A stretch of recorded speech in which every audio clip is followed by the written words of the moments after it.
everyone, this is Renee from Meadowlark Mystic, and I wanted to do a very impromptu video about some fun that I've been having with some tarot decks. So December is my birthday month, and I decided to get myself some decks that have been kind of on my wish list. You know, it's funny, I do have a wish list, but it tends to just kind of stagnate, and then other lists will jump to the top of the list. Anyway, so I wanted to share this deck with you, Tarot of Tales. It's been around, I think, for at least a year, maybe? I saw it on Candy's channel, and let me see. Oh no, 2023. So it's a new deck. Anyway, yeah. So I saw it on Candy's channel, and it was the guidebook that really drew me in. She has a video on it if you want to see it more in depth, but the cards are used to tell kind of a story, and I thought it was a really inventive way of using tarot, and particularly this this spread, which is navigating influences. So the card in the first position is in the past, the second at the present, from above, deep within, and on the horizon. And what's cool about that is that each card has a specific kind of little storyline or a few sentences that link to the story about in the past, and then at present, on the horizon, from above and deep within. So I thought that was a really interesting way of reading the tarot. And then also I've been really drawn to animal decks. I have the Animal Wise Tarot, which I really love a lot. But I'm thinking about redrawing that entire deck. I think I've mentioned that before. But what I'm excited about with this deck, besides well, there's two things. So the first is the storytelling aspect, which is really fun to read with. I've already used it and I really enjoy it. But the second thing that I didn't know, and I can't remember if Candy mentions this or not, is that this deck, the minors are not, they're elemental, but they're not Rider-Waite meanings. So for example, the Ten of Swords. I'm going to read that one to you because it's very different. Well, this is the Nine of Swords, and it's also very different. But the Ten of Swords, realm, the sky. Completion, drawing conclusions. Having considered all options, the logical end of conversation. Assurance that nothing has been left unsaid. So that's a very numerological way to read the Ten of Swords. And that is how I read the Ten of Swords often when it is a pip deck, because the tens are kind of the culmination of something, and then swords are the air suit of communication. So I really like that. I find it funny that these birds have like a hat and their purses and stuff. So that, I'm really enjoying that aspect of this deck as well. It's more kind of open in its reading style, not only with the narrative and storytelling aspect, but then numerologically. What I didn't expect, and I've been working with this deck for a while this month with Tarot of the Crone, and I wanted to share something I did with this deck. So I really like this deck. Sometimes I will say the cards do not reflect what the text says, which frustrates me. And there were a few cards in this deck that I just did not resonate with all, and this is one of them. And so what I did was I went through the deck and I switched some of the titles. So I've turned this card into the Four of Swords, and let me see if I can find. This card is one of the cards that frustrates me because in the text she talks about a clutch of purple grapes on the side of the card. And for a long time, I didn't realize that these were the grapes that she was referencing because they're not purple and they're not on the side. I thought maybe they were eggs or something. It was really confusing. The limited color palette is good sometimes, but sometimes when it doesn't match up with what she says in the book, it's frustrating. So anyway, I wanted to show you the cards that I Okay, so this card, I renamed this the Page of Pentacles because of the way that the card is depicted. This card I renamed Queen of Wands. This is now the Page of Swords. This is the King of Wands. And mostly because of this trident. This is the Seven of Wands.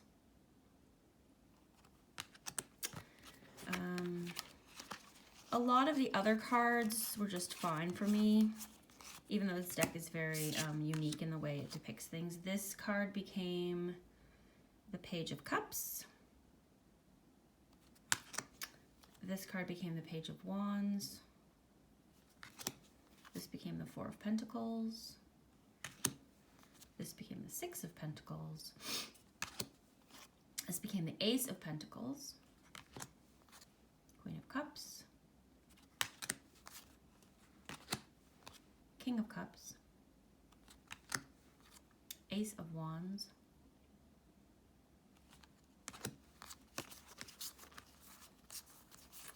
That might be it.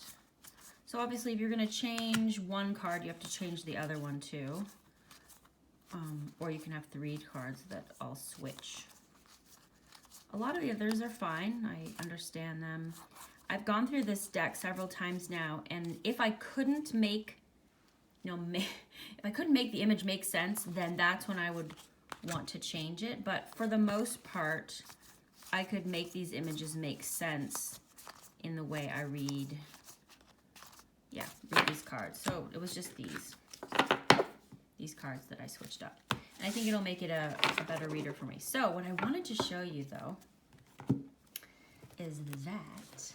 So this deck, the Mystical Dream Tarot, this one, sorry, I'm in my kitchen. I don't usually work in here. The Mystical Dream Tarot has a very weird color palette. I like it, but it's hard to go with other decks. And it goes with the Tarot of Tails. I really like it. Oops, what am I doing? I have the camera right here, and yet I'm not putting the cards in where they're supposed to be. Okay, here we go. So yes, this color palette, to my eye, goes together. And it's interesting, the Tarot of Tails, because it's pen and ink, I found it at first a little like tight and busy. And it was hard for me to discern what was going on in the pictures in these. But the more I look at it, the more clear it becomes. And so I thought it was really interesting how these two decks, to my eye, really work well together, speak to each other. You know, they definitely have kind of a darker aesthetic, also, but also very quirky. Like, so yeah, I just wanted to share that because this Mystical Dream Tarot, it's a strange one. It's a strange deck with a powerful guidebook that occasionally is frustrating because it's so great, and then all of a sudden she's talking about something in the book and it's not on the card. I think this card also has some like weird things that she says that aren't really there. Okay, so that was good. And then I got the Pocket Edition Animal Spirit by Kim Krantz. I had the indie version of this and I just never used it and I could not get along with it. So I gifted it to a dear friend. And then I discovered how well these 3 decks go together. And I'm loving this small size of the, what am I doing? I love the small size of the Animal Spirit. I think it's really great. So I don't know what I'm doing. I'm just okay. Yes, there we go. Maybe I could put them in the shot a little bit better. So I don't know, maybe it's something about, maybe it's something about the size of it. It just seems to work for me better. And as is my habit, I have added a tiny bit of color to the Animal Spirit. when I thought it was necessary. Like, this is the Ten of Wands. I'm also reading the book on the Decans. I forgot the name of it, and it's in the other room, so I don't want to go get it. But so the card that's supposed to signify me is the Ten of Wands, and that's not a great card to signify, you know, you. But I really like this because it's a bunch of dragons that are like doing this kind of complicated acrobatic thing. I think that's pretty cute.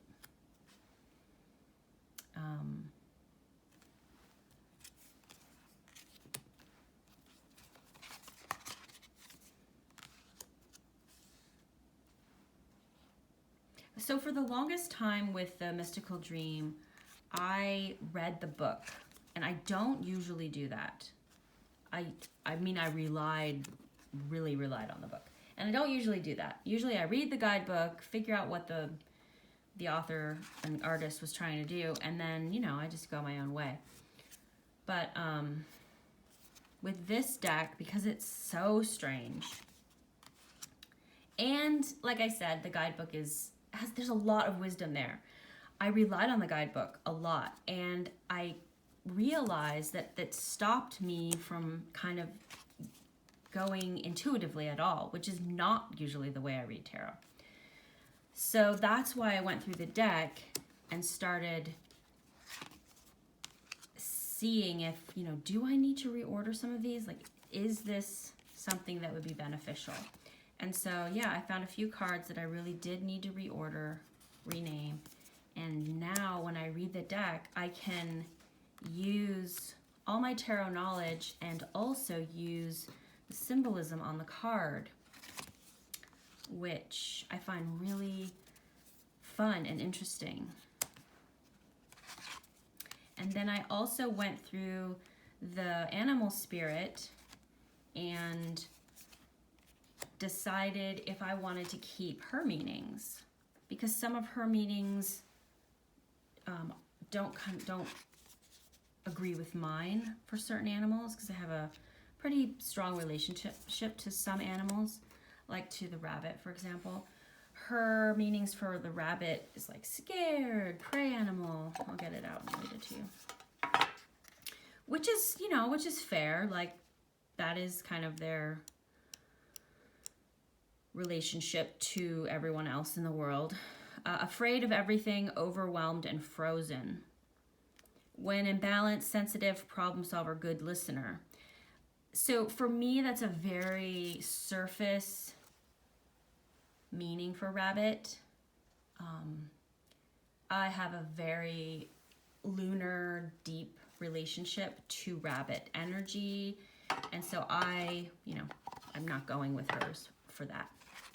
And also I colored it. Yeah, but I was really excited when I saw how these three went together. Well, first how these two went together, and then how these three read together. This is one of my favorite Ten of Swords ever. Yeah. Now this, when you just look at it for a second, you know, just glance at it, it's like, oh, Ace of Cups. But no, it's a Five of Cups, which is one of the hardest cups. And I thought for a while, well, do I want to make this Ace of Cups? But there's like a sadness in this card that I you know, it's hard for the Ace of Cups to really overcome that kind of sadness. So I decided not to.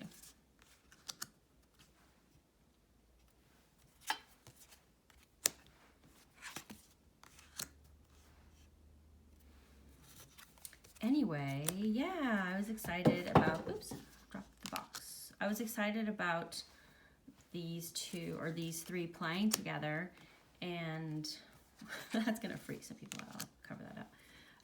I wanted to share because I've noticed that I'm on winter break from school, so I have time, and I've been noticing that new channels, I've been watching and commenting on some new channels, and I just really enjoy people talking about decks and how, you know, decks work for them. So the owl is another, I don't know if you can see it, but I added color to this card. Like both of these two.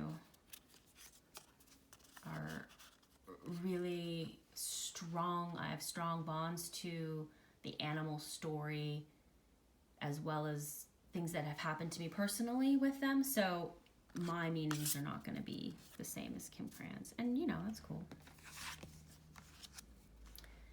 Yeah, so I wanted to share, and I enjoy watching videos where people talk about cards and, you know what, this is a good example. I just couldn't really see what was going on. So it's got a border, and then it's got another border, and then for this one, it's got a lot of, I don't know, just kind of movement, and I couldn't really see it that well. But now, the more I look at it, I keep getting this card, which is so...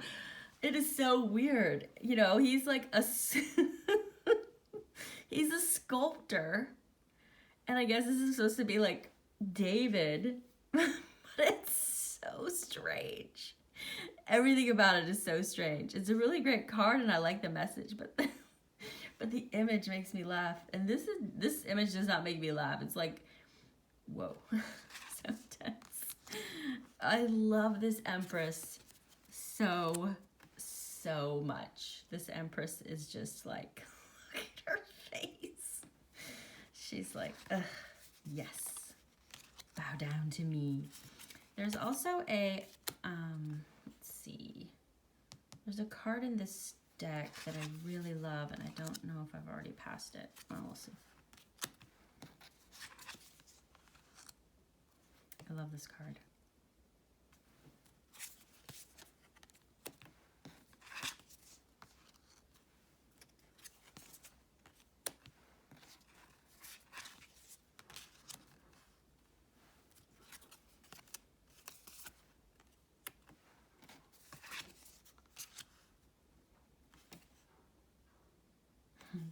Those are so cute with all their little feet.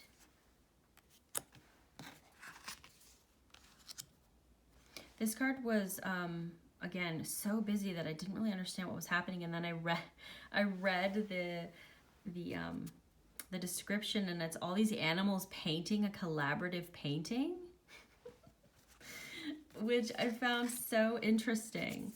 There's another card about all these animals you're looking down at the table. I think I might have passed it already. This is a card where you can see that I made them at a new moon, a crescent moon. She specifically says in the book it's a crescent moon, and yet it's just a silver circle and a yellowish circle, and it just really bugged me. So I darkened it, but it looks weird. But it's that kind of thing. Like, it was almost like nobody went through the deck to make sure that the book and the images line up, which makes me frustrated. I go on and on about it because I really do like the deck. I'm not willing to let go of it. And I think with the animal spirit, it might be one of this is one of my favorite cards in the deck. I love it. I love that. Love that. Maybe the animal spirit I just wasn't ready for yet. And I think that might be true for, I think I might get the Kim Cran's. She has a journal. Candy had it on her soil, I think last year or the year before. I just wasn't ready for it, and I think I'm ready for it now. Oh.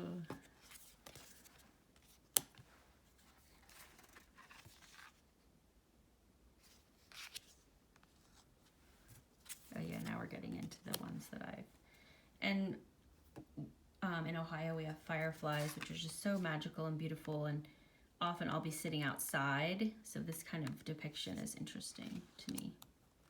I love this really weird. So for the longest time, when I would just glance at this, I thought she was wearing like a shirt, and so I thought that this crab was like piercing her breast and she was like bleeding. So it was very intense. I still liked it, but I was like, whoa. But you know, there's a wolf in front of her, which it's still an intense picture, but sometimes my eyes, I guess, don't really see exactly what's there. So it takes a little while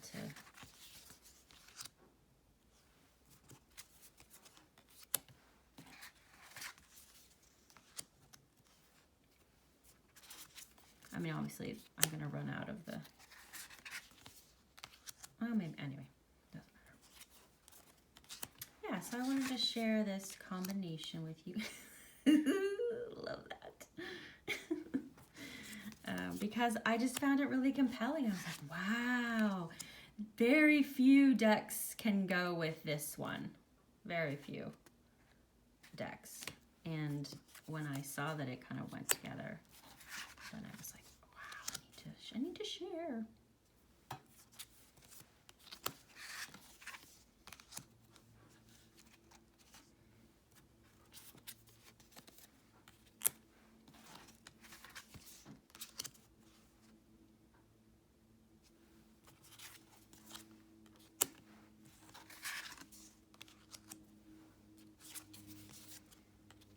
And who doesn't love a two-headed dragon? Who doesn't love a two-headed dragon? Oh, actually, I'm going to run out of these. So, yeah, I put a little bit of color on them, like I said. Just to, I don't know, just to make me happy because I need to do that. Oh, this is the card. So for me, and actually it has a lot to do with, in this deck, there are a lot of fish. These like goldfish, these golden fish. And as I've worked with this deck so much, the golden fish kind of became a symbol for me. And so when I saw, so there's the fish again. When I saw that there was a fish in her deck, it was the meaning that I had gleaned from the Mystical Dream Tarot, not just kind of like, I think hers is like, oh, the fish is just flowing whichever way the water goes and blah, blah, blah. And that is definitely not how I see the golden fish. The golden carp or whatever. Also, fish in a lot of cultural mythologies impart wisdom. And so, you know, I think of the fish as more than just kind of being pulled in this way and that. It's almost like a companion and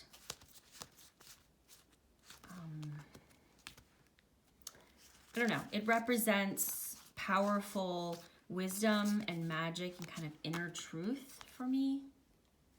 And so when I see it in the animal deck, it's definitely telling me something else. Okay, so yeah, I just wanted to share those 3 decks. I hope you're doing well, and I'll talk to you again soon.